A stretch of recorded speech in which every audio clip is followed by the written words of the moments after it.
청와대는 한반도 종전선언 주체로 반드시 중국이 포함될 필요는 없다고 밝혔습니다. 중국은 종전선언을 마무리한 이후 평화협정을 추진할 때 그 역할을 해야 한다는 겁니다. 북한도 비슷한 생각인 것 같은데 말이죠. 송주영 기자입니다. 우리는 또한 종전선언과 평화협정을 통해 한반도의 불안정한 정전체제를 종식시키고 항구적이고 공고한 평화체제를 구축해 나가기로 합의했습니다. 이를 위해 남북미 3자 또는 남북미 중 4자 회담을 개최하기로 하자 논란이 일었습니다. 특히 중국은 왕이 외교부장을 북한에 급파하는 등 차이나 패싱을 크게 우려했습니다.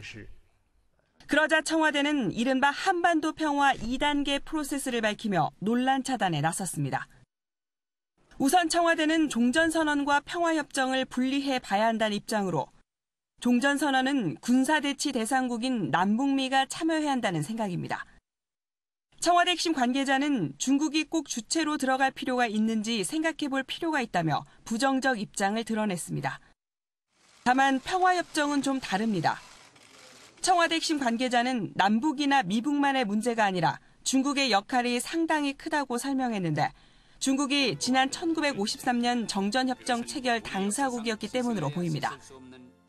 이는 지난 2007년 남북 정상회담 결과물인 14선언과 다소 차이가 있습니다.